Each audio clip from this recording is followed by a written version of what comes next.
Salua. Terima kasih untuk waktu. Nama saya sudah Petrus Salua.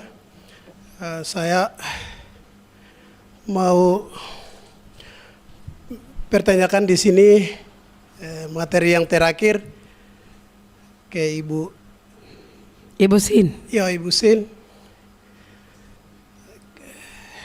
Saya dari latar belakang pelayan dan saya mau menanyakan itu. Tanah sudah dibatas-batasi oleh Tuhan kepada leluhur, dan batas-batas tanah yang sudah ditetapkan oleh Tuhan sudah ditetapkan kepada leluhur kita. Dan setiap orang-orang tua sudah membatasi tanah itu. Pertanyaan saya, tanah Papua bukan lagi tanah orang Papua. Terima kasih. Yang berikut, setelah kami kuliah umum ini, gereja dan tantangan proyek strategi nasional ini, apa ada solusi atau tidak untuk menghentikan? Untuk apa kita punya HAM? Dan untuk apa kita punya HAM dan ada fakultas HAM? Bisa dibatasi atau tidak? Karena semua yang terjadi di tanah Papua tidak di tempat lain tidak ada, hanya di atas tanah Papua ini perampasan terlalu hebat yang ada di tanah Papua dan sedang kita lihat bersama. Setelah ada seperti ini baru kita buka mata untuk kita mau membatasi semua. Padahal ini sudah jalan. Perampasan sudah jalan, baru kita mau batasi. Saya pikir tidak bisa. Sekarang kita punya HAM, mau bisa dibatasi atau tidak? Terima kasih. Demikian pertanyaan saya. Waktu kembali. Ya, berikut. Di belakang. Yang ini, yang ada topi. Yang ada kupluk.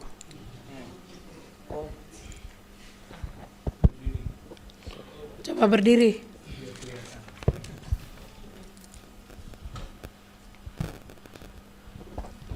Baik, terima kasih atas kesempatan waktunya. Sebelum saya bertanya, izinkan saya perkenalkan diri. Nama saya Rudi Jafata. Siapa? Rudi Jafata. Rudi. Siap, benar kakak. Tanpa berlama-lama, saya langsung ke pertanyaan saja. Ya. Pertanyaan saya ini kepada pemateri yang ketiga, Ibu Sin ya. Nah, tadi kan Ibu sempat menyinggung soal ketika gereja bersatu perubahan terjadi. Itu kita akan mengakui. Nah, kemudian yang masih jadi pertanyaan untuk saya adalah, bolehkah gereja menyampaikan pandangan politik sebagai oposisi untuk melawan kebijakan negara yang arogan sekarang, agar jangan dicap netral oleh kacamata awam? Terima kasih. Bagaimana gereja?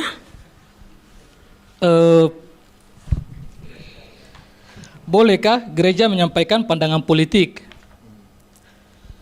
sebagai oposisi untuk melawan kebijakan negara yang arogan, agar jangan dicap netral oleh kacamata awam?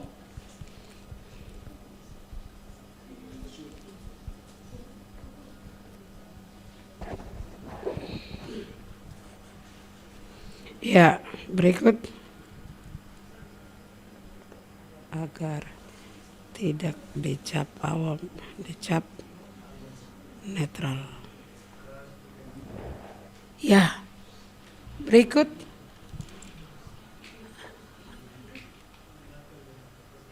Oke, yang depan, silakan.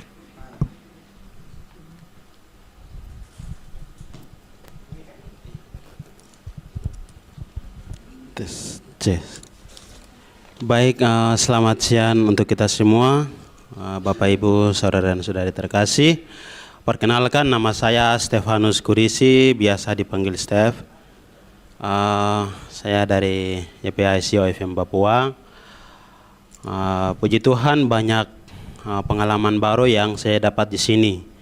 Dan di sini saya mau menanggapi dan mau bertanya kepada Ibu Francina Yoteni.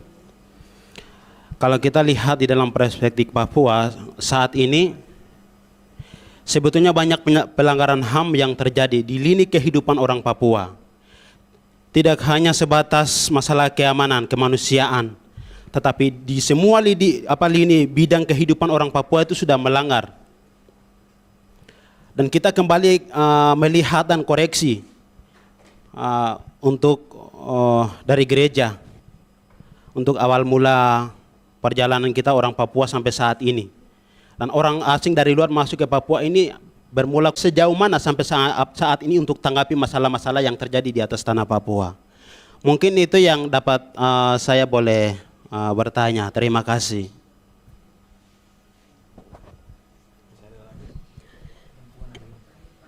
Ya, terakhir.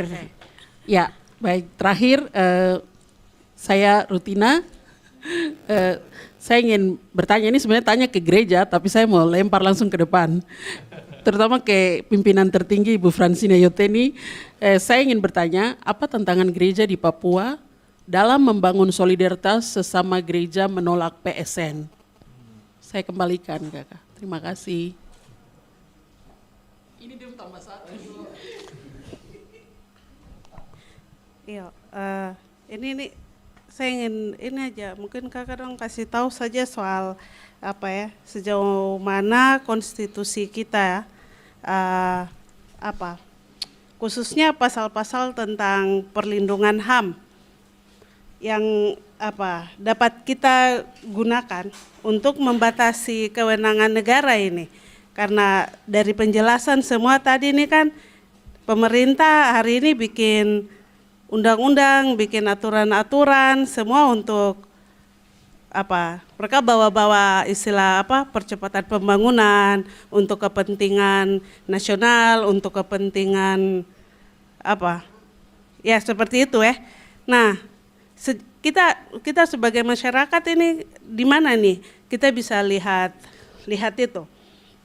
Yang tadi bilang mungkin pasal-pasal tentang HAM ini yang dapat kita gunakan ya, maksudnya kalau kita mau protes, kita mau tulis, kita mau apa yang bisa kita pakai untuk membatasi, intinya membatasi kewenangan dia.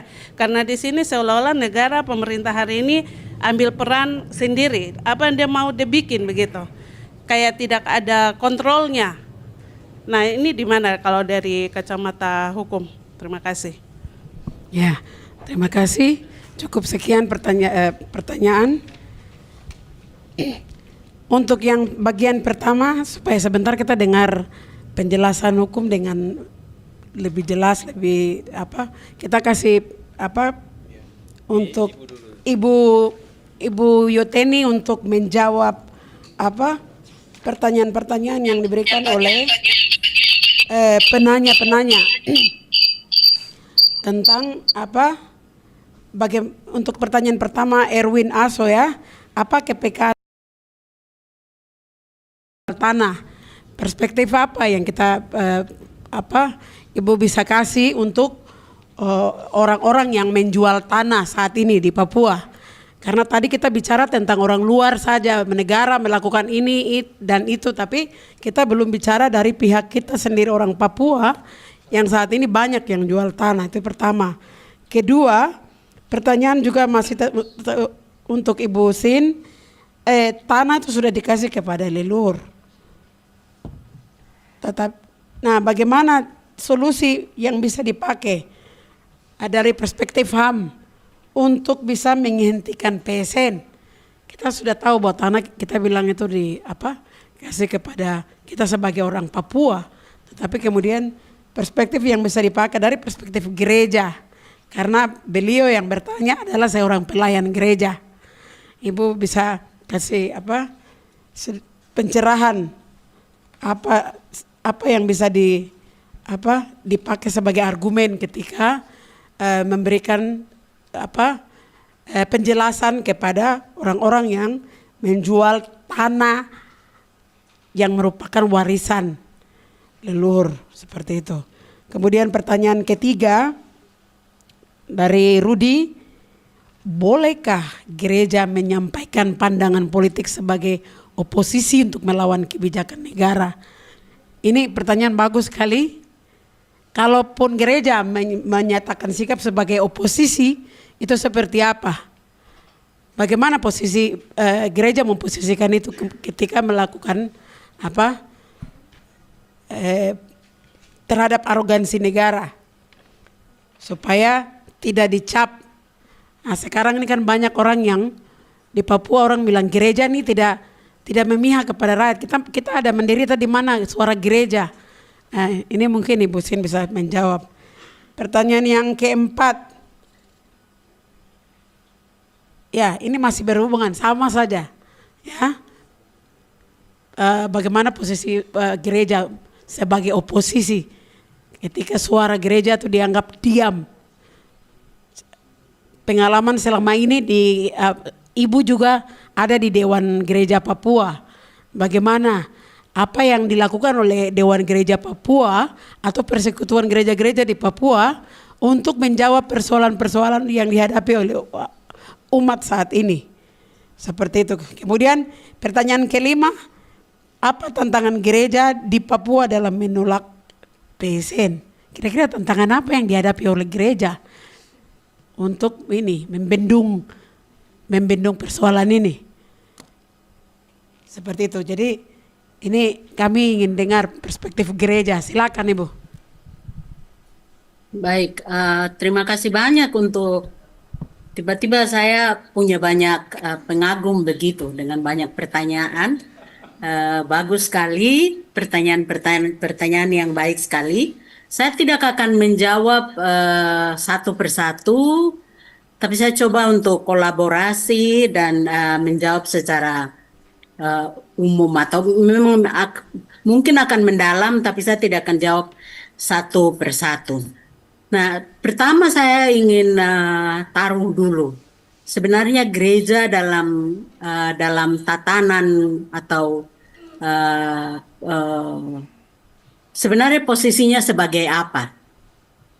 Gereja, kalau saya mau bilang itu alat sosial, dia ada sebagai kontrol sosial juga. Gereja sebagai alat untuk kontrol sosial. Oleh karena itu, kalau tadi pertanyaannya gereja buat apa? Saya pikir barangkali mungkin karena tidak dipublikasikan saja secara masif. Begitu.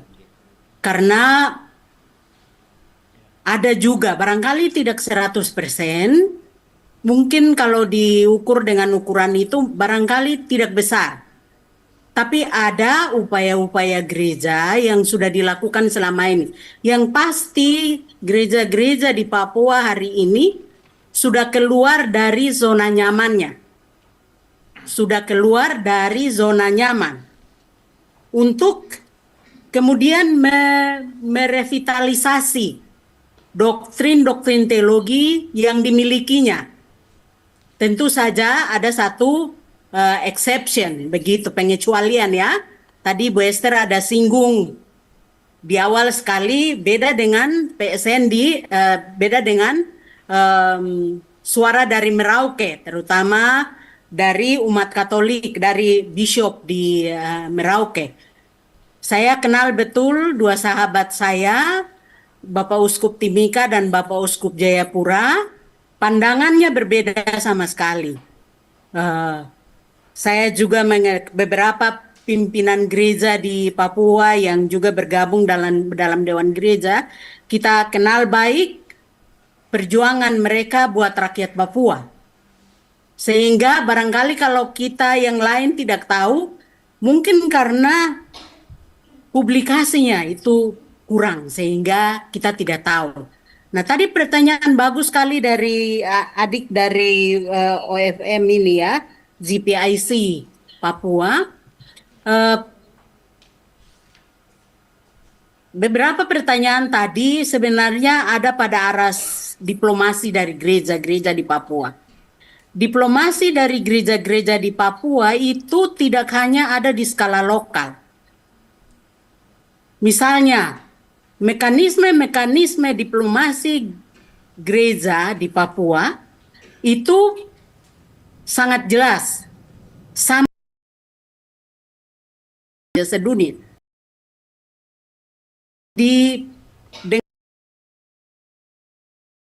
digital yang luar biasa ini, sebenarnya pada saat yang bersamaan apa yang terjadi kalau bisa terlaporkan dengan baik, maka itu bisa didengarkan oleh mitra-mitra kita dan dibawa sampai kepada aras tertinggi yang punya hubungan dengan ratifikasi undang-undang yang sudah diratifikasi oleh negara kita. Begitu. Contoh saja misalnya kasus-kasus pelanggaran HAM, soal pengungsi misalnya. Itu sudah ada laporan-laporan yang sudah sampai masuk misalnya menggunakan mekanisme PBB misalnya. Nah, yang berikut, apakah gereja akan menempatkan diri sebagai oposisi? Saya pikir tugas gereja adalah, saya setuju tadi dengan pembicara kita yang pertama, adalah menyampaikan, menyadarkan, mengingatkan. Dan kalau bisa diskusi misalnya dengan Pak Beni dan teman-teman, kita terakhir dalam diskusi Dewan Gereja Papua, kita mau bertemu dengan Bapak Presiden. Langsung. Sudah ada surat resminya. Tapi apakah Bapak Presiden bersedia menerima kami? Nah, saya pikir kalau suara ini, suara ini didengarkan oleh Bapak Presiden hari ini, kami ingin bertemu dengan Bapak Presiden sebagai Gereja Papua, begitu. Jadi semua alat untuk diplomasi kita coba gunakan dalam gereja. Untuk menolong kita punya masyarakat, karena tujuan negara, bahkan tujuan gereja, sebagaimana firman Tuhan bilang adalah untuk mendatangkan tanda-tanda kerajaan Allah. Yaitu kesejahteraan, perdamaian, keadilan, dan seterusnya. Oleh karena itu gereja saya pikir masih ada pada aras ini. Entah mungkin di dalam secara domestik, masing-masing gereja punya pergumulan sendiri, dan kita tidak bisa kemudian memukul rata begitu. Tapi saya pikir itu yang sudah kita lakukan sejauh ini. Nah, lalu tentu tanah itu adalah ibu kita. Tanah itu kita punya mama. Dan banyak sekali filosofi yang masih kita pegang sampai hari ini, termasuk saya sendiri. Ketika melakukan refleksi tentang perampasan tanah, tentang tanah bagi saya punya diri, saya juga mengingat filosofi dari sapu masyarakat adat yang kami nyanyikan melalui lagu. Dan saya bisa menyanyi lagu itu sekarang bagi kita. Lagu itu bilang begini. Butanso raupui nine raupui adido biosanepan subirna kuriraimu pui kawa iroro kawaka iroro iroro kawaka iroro raupui nine biosane paya. Ini lagu yang bicara tentang ekologi, tentang bagaimana hubungan saya manusia dengan saya punya pohon, saya punya air, saya punya tumbuh-tumbuhan yang tumbuh, saya punya hewan-hewan yang ada di sekitar saya. Sangat mendalam bagaimana saya harus menjaga saya punya lingkungan. Dan ini dasar pemahaman kita tentang apa yang tadi sudah saya sebutkan dalam pemaparan saya, paradigma lama dari antroposentris kepada ekosentrisme. Dan kemudian kalau dalam pandangan teologi kita sebut ekoteologi. Harus ada pemulihan kembali hubungan-hubungan yang rusak, bahkan dengan alam kita. Nah, barangkali lebih praktis saya turunkan pembicaraan saya. ketika saya bilang misalnya pertobatan ekologis, inilah tugas kita sebagai gereja misalnya dalam liturgi, dalam khotbah-khotbah kita, dalam pendidikan katekisasi kita, pendidikan sekolah minggu. Berapa banyak muatan yang kita buat di situ yang punya pesan-pesan ekologis. Jangan sampai kita anak-anak ini bahkan tidak tahu kasbi itu seperti apa, nenas itu seperti apa, ubi itu atau petatas itu seperti apa. Karena mereka tinggal di kota, mereka injak semen dong, tidak pernah injak tanah misalnya. Jadi ada hal-hal yang dari pertanyaan-pertanyaan, ada hal-hal yang sifatnya sangat di layer paling atas, yang saya sebut diplomasi gereja, tapi juga ada hal-hal yang di bawah, yang mestinya dilakukan oleh kita secara sadar. Supaya kita bisa preservasi, kita mewariskan, kita bisa menjadi pelestari, kita bisa mengaplikasikan tugas kita sebagai steward, sebagai pelayan bagi tanah itu. Memperlakukannya dengan cara yang seperti apa. Bahkan tugas ini pun perlu kita mengingatkan kepada negara yang punya undang-undang itu. Tentu, untuk ini kan perlu ahli hukum. Kalau saya bicarakan, saya bukan orang hukum. Bahkan bahasa yang saya gunakan pun mungkin bukan bahasa hukum yang tidak dikenal oleh hukum. Misalnya seperti itu. Nah, pertanyaan lain tentang apa tantangan gereja di Papua untuk menghentikan PSN. Ini pertanyaan besar sekali. Kalau bapak-bapak yang ahli hukum saja tidak bisa menghentikan. Gereja hanya punya Tuhan Allah. Barangkali kita berminta sama Tuhan Allah supaya Tuhan Allah hentikan manusia-manusia yang punya kekerasan hati, yang merancang kejahatan di atas tanah Papua. Nah, itu kalau saya bilang begitu. Tapi tentu saja pasti ada alat-alat hukum yang bisa digunakan, hanya saya tidak terlalu familiar dengan hal itu. Nah, saya pikir ini yang bisa saya sampaikan berhubungan dengan beberapa pertanyaan-pertanyaan yang tadi sudah disampaikan pada saya. Terima kasih.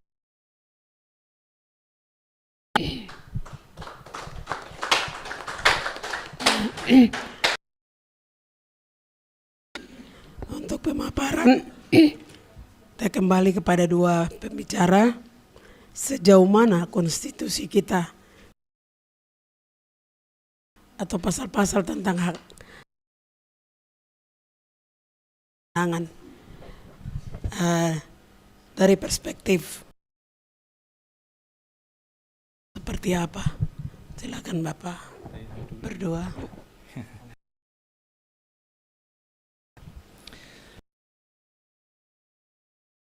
Mana konstitusi membatasi sewenang-wenang.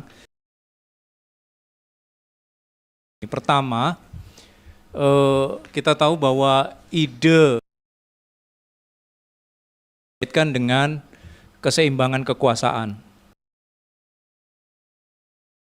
legislatif dan satu lagi kekuasaan yudisial.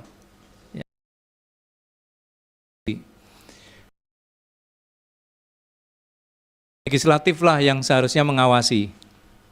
Ya, kalau keduanya ini atau tidak memenuhi harapan warga bangsa, materi atau gugatan itu di lingkungan mahkamah. Nah, gagasan ini adalah lembaga negara yang namanya Dianto ini mantan komisioner Komnas Perempuan, ada lembaga perlindungan, komisi yudisial yang saya lihat. Jadi Banyak lembaga, ini yang disebut instruksi keseimbangan kekuasaan ini dengan pembatasannya sebenarnya sudah ada. Nah, apa masalahnya? Kok negara kita seakan-akan terasa tidak seimbang? Kekuasaannya begitu gampang disalahgunakan. Nah, riset ini yang saya kerjakan ya, akhirnya mendapati jawaban. Pintu masuk pengisian jabatan-jabatan di kekuasaan itu kan dimulai dari apa? Pemilu. Dan pemilu siapa yang bisa berkontestasi? Partai politik. Partai politik, pemilu rupanya sudah masuk dalam perangkat apa yang disebut oleh para ahli kartelisasi sistem partai politik. Kartelisasi pemilu. Yang artinya tidak gampang warga negara untuk masuk dalam sistem itu. Yang artinya warga biasa akan gampang tersingkirkan kalau Anda nggak punya dana atau modal yang cukup untuk berkontestasi. Yang artinya mereka bisa pegang tiket untuk berkompetisi, sementara kita kesulitan untuk mendapatkan tiket. Masuk ke arena itu tanpa tiket tidak mungkin. Jadi ini ada situasi yang dikunci dalam sistem kepartean dan sistem pemilu.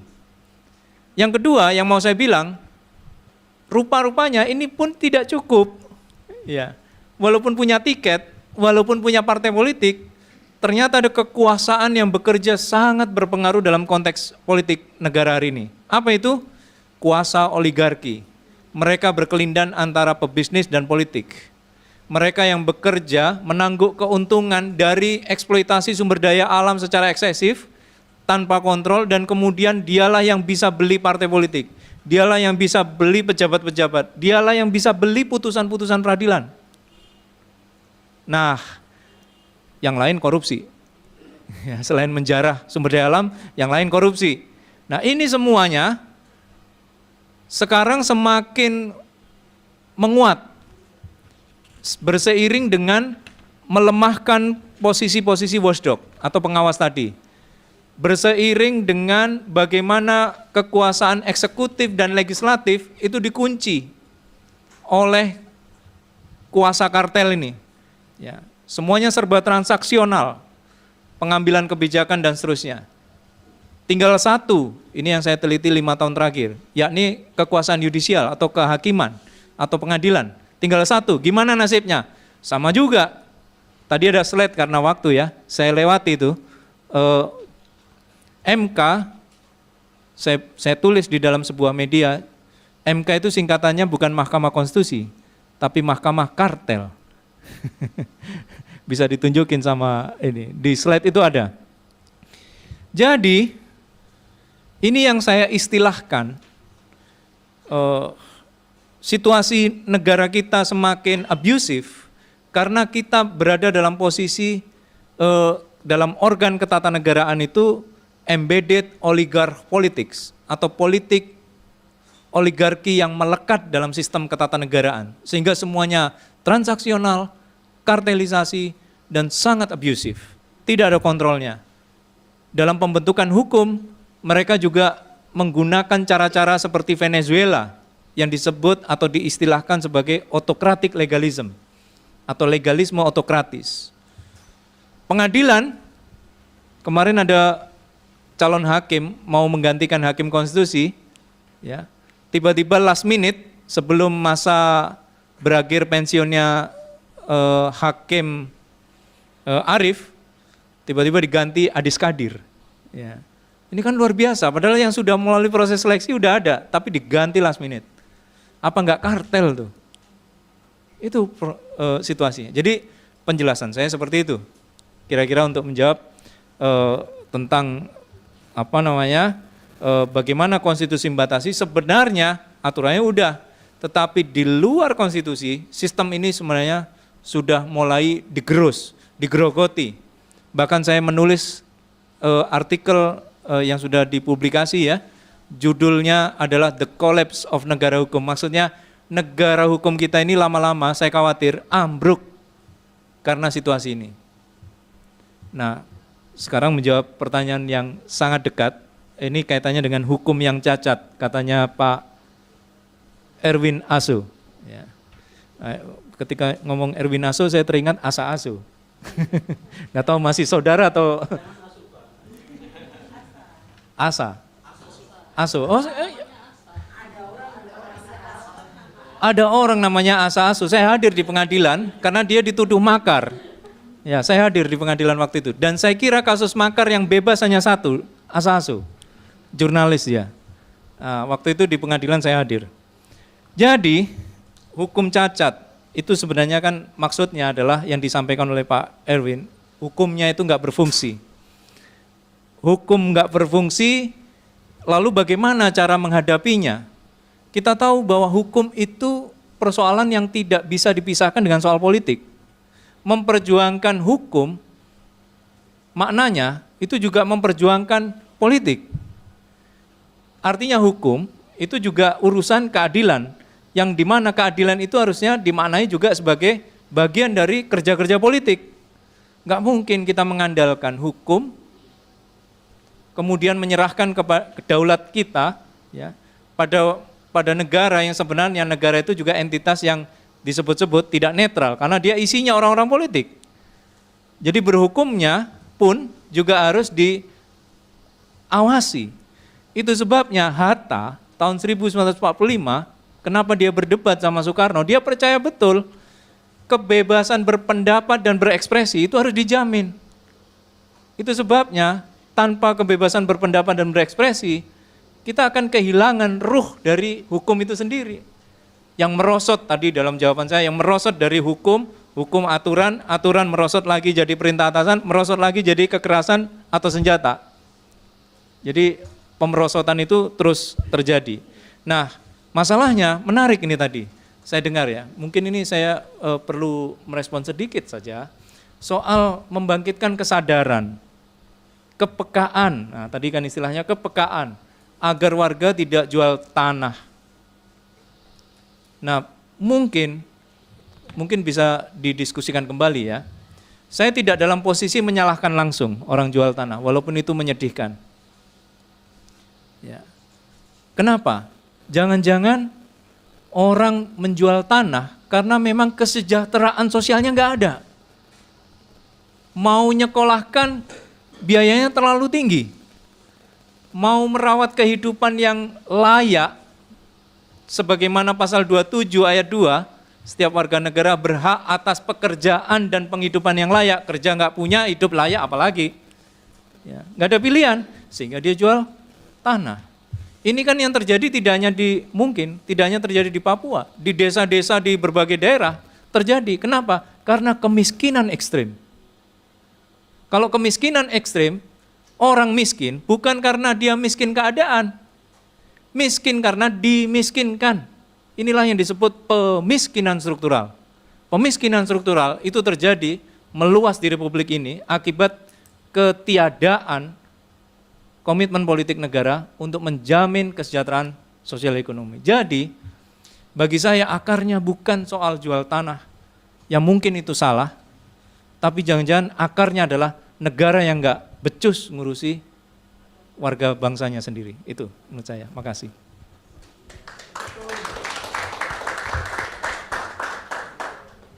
Saya kira udah hampir semua terjawab nih. Masih perlu nggak ya? Saya cerita sedikit saja. Anda ada pertanyaan yang berkait dengan hak asasi manusia banyak sekali.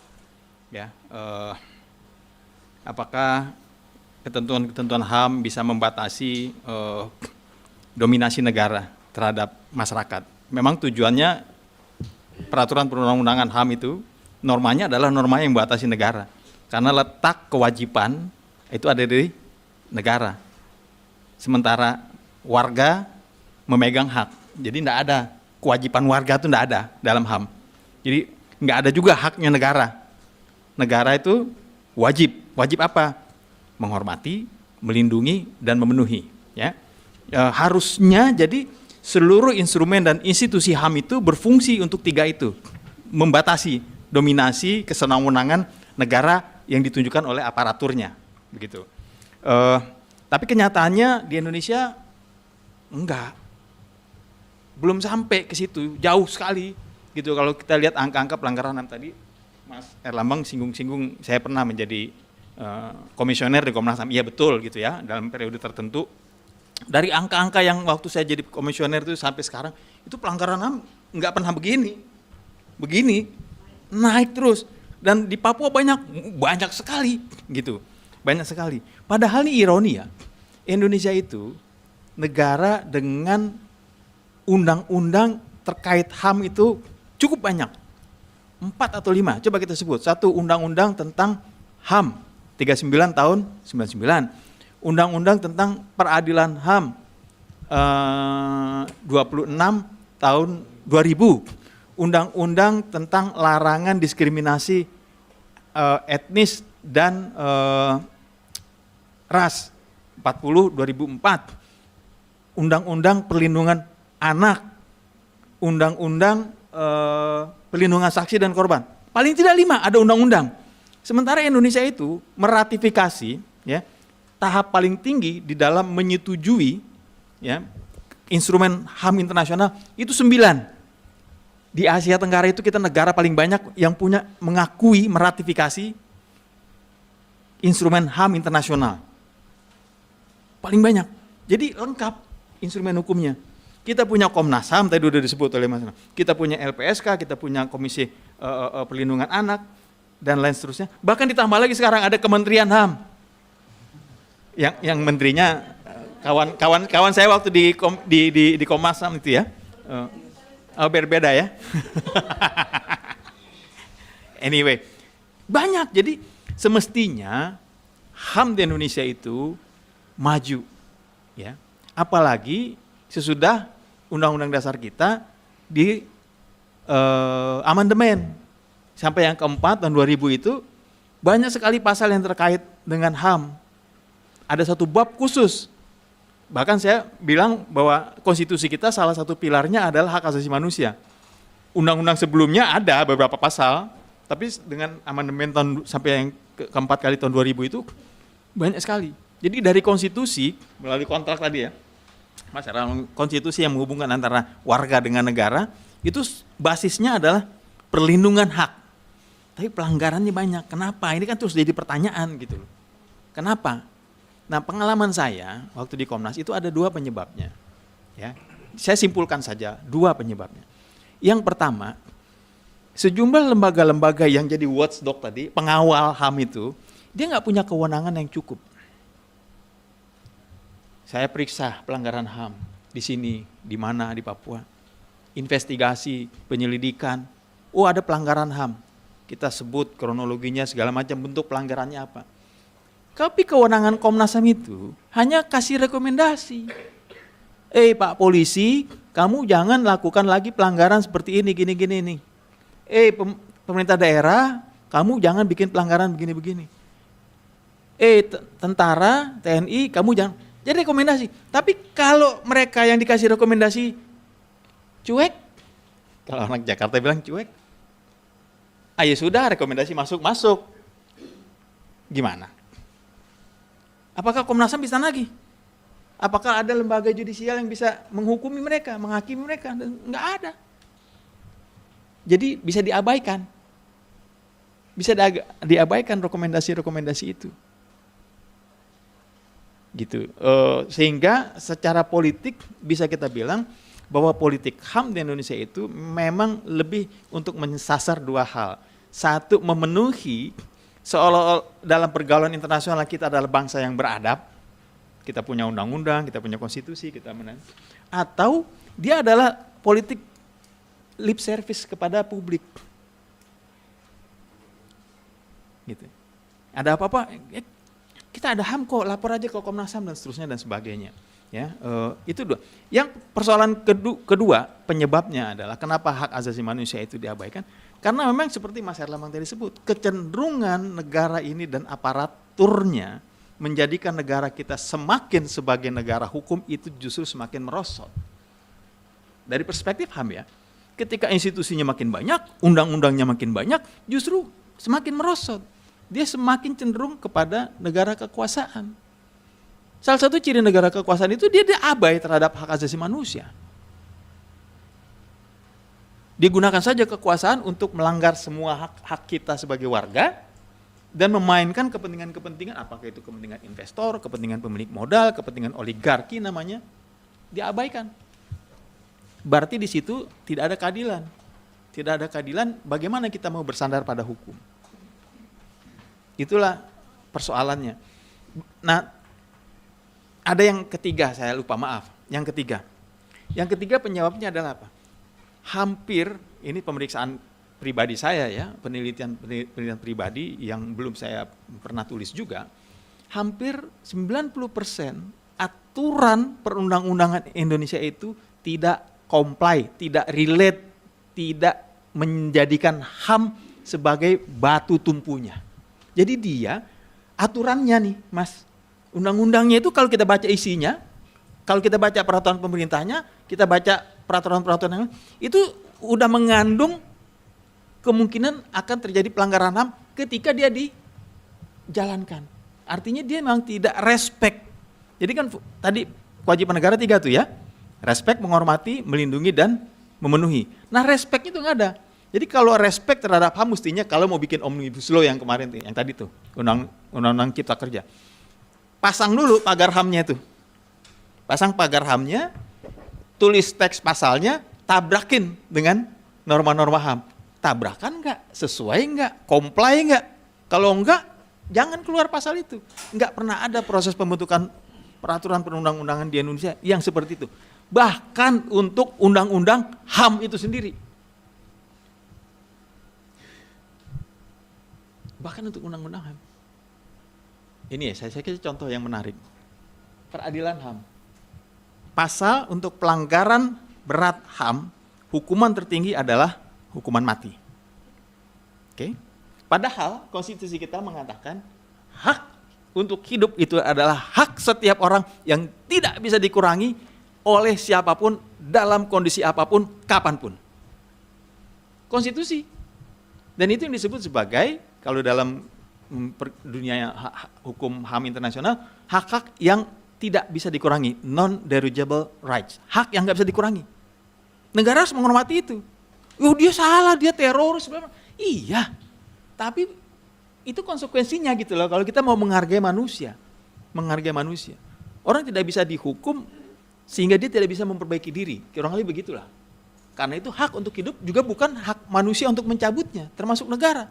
Tapi coba lihat, undang-undang pengadilan HAM, pengadilan HAM, salah satu pasalnya itu mengatakan hukuman tertinggi, ya, sanksi pidana tertinggi untuk pelanggaran berat HAM adalah hukuman mati. Coba, kontradiksi sekali kan? Kita meratifikasi juga Kovenan Hak Hak Sipil dan Politik yang melarang negara yang meratifikasi itu menjalankan hukuman mati. Kalaupun masih berlangsung diperkenankan, tapi kita harus mengurangi secara signifikan sampai ke 0. Tapi lihat statistik, jumlah terhukum terpidana mati itu nambah terus.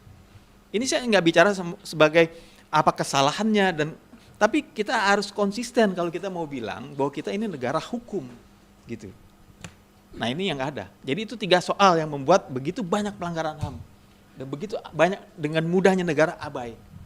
Balik lagi pertanyaannya, so apa yang harus kita lakukan kalau negara kita kayak begini, begitu?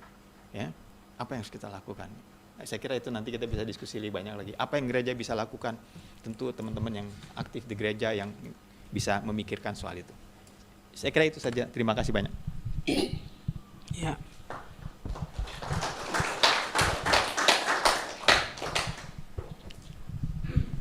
Ya sudah hampir 2 jam lebih ya kita punya diskusi.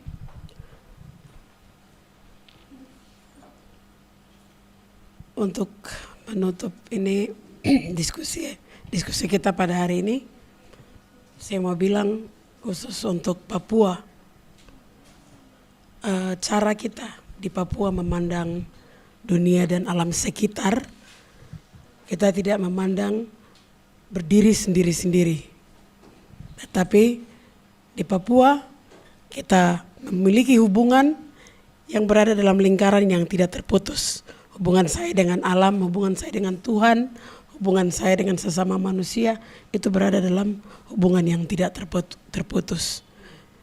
Nah, ini yang perspektif cara pandang orang Papua yang sebenarnya selama ini dalam pembuatan kebijakan-kebijakan itu tidak dimengerti oleh pihak pemerintah. Itu sebabnya penetapan peraturan bertolak belakang dengan budaya.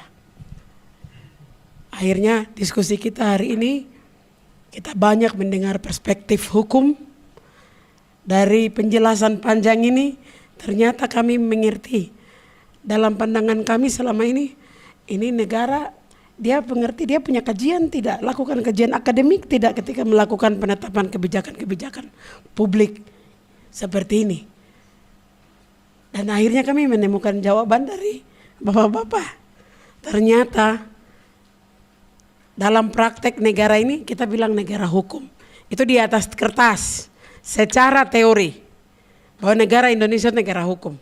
Tapi dalam praktek tadi kita sudah dengar hukum kolonial dipakai, masih dipakai. Ini negara sudah merdeka. Tetapi kalau sebagian hukum kolonial masih dipakai. Di Papua itu kami banyak terkena imbas dengan praktek hukum kolonial. Salah satunya adalah pasal 106, pasal makar. Protes pasti makar. Protes, ya di Papua itu demo protes itu makar. Tidak seperti teman-teman kita yang lain. Itu banyak, ada hukum-hukum lain bisa dikaitkan sama mereka di bagian lain Indonesia. Tapi khusus untuk Papua, kamu protes, kamu punya hak. Ketika kamu punya tanah dirampas, kamu melakukan makar, melawan negara. Protes yang hari ini sedang dilakukan di Papua, sampai TPN harus angkat senjata, itu makar. Dalam perspektif, bagi kami orang Papua, kami bilang itu dia sedang jaga tanah. Supaya kamu jangan datang bikin sembarang-sembarang di atas tanah. Tetapi dalam perspektif negara, itu separatis, itu makar. Ini perspektif yang tidak pernah didialogkan di dalam negara ini dari sejak awal. Itu sebabnya dalam diskusi kita hari ini seluruh Indonesia sedang menghadapi persoalan yang sama. Ketika PSN dipakai menabrak semua aturan perundang-undangan yang ada di Indonesia. Artinya dari diskusi ini kita tahu bahwa PSN itu bukan hanya kita saja. Itu dialami juga oleh teman-teman saudara-saudara kita yang lain. Hari ini Aceh banjir, sampai korban sudah ribuan. Itu karena praktek-praktek oligarki, kepentingan negara. Orang-orang masuk dengan modal, termasuk Presiden Prabowo juga punya usaha perkayuan di Aceh, mengorbankan negara. Itu sebabnya banyak drama-drama yang kita lihat. Seperti itu. Pertanyaan-pertanyaan kritis sudah diberikan oleh banyak penanya di dalam kesempatan ini tentang mempertanyakan peran negara, mempertanyakan peran gereja sebagai garda terdepan, khususnya di Papua, di mana umat Kristiani, kami di sini mayoritas Kristen.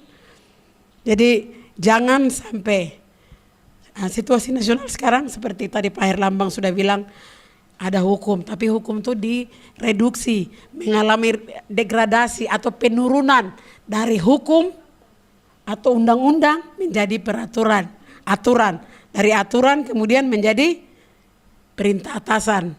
PSN diamankan. PSN ini adalah ketentuan negara, harus diamankan karena menciptakan lapangan kerja. Alasan-alasan seperti itu. Tapi lapangan kerja untuk siapa? Kemudian pertanyaannya seperti itu, menciptakan lapangan kerja untuk siapa? Apakah ketika pabrik tebu, cetak sawah yang sedang dilakukan di penanaman sawit itu bisa menciptakan lapangan kerja untuk orang Merauke, masyarakat adat Animha, atau justru meminggirkan mereka? Seperti itu. Jadi perjumpaan hari ini, terima kasih untuk kesimpulan tadi Pak Rambang juga sudah bilang, perjumpaan hari ini adalah salah satu bentuk perlawanan. Kenapa diskusi seperti begini bisa digagas oleh Pusaka, satu NGO yang selama ini mendampingi masyarakat adat di Animha melawan PSN. Akhirnya harus buat diskusi ke kampus-kampus supaya saya, kemudian kita semua di gereja, pekerja-pekerja, calon-calon pekerja gereja, kita bisa sadar. Tadi Ibu Fransina sudah menyampaikan bahwa ada perspektif gereja. Hamba Tuhan harus mulai paham, tanah itu adalah milik Tuhan, tidak bisa diperjualbelikan, itu ada dalam Alkitab. Bagaimana cara Anda mahasiswa teologi mengajarkan itu kepada umat supaya bisa menjaga tanah Papua dari hal-hal yang seperti ini. Kemudian Ibu Yoteni, pertobatan ekologis penting sekali. Lewat renungan, khotbah, perspektif Alkitabiah. Ini menjadi catatan-catatan penting untuk kita dalam diskusi ini yang bisa ditindaklanjuti ke depan. Materi-materi yang tadi kedua pembicara sampaikan, Ibu Yoteni juga, itu mungkin kalau bisa kami bisa dapat supaya kami bisa, pusat studi bisa fotokopi dan bagi kepada mahasiswa yang hadir sekarang supaya kami bisa ada gambaran. Itu pengetahuan yang penting sekali untuk kita hari ini. Demikian diskusi kita 2,5 jam, waktu yang panjang tapi tidak terasa karena pengetahuan ini penting sekali bagi kita. Terima kasih untuk Ibu Fransina, Bapak berdua yang sudah jauh-jauh dari Tanah Jawa datang mengunjungi Papua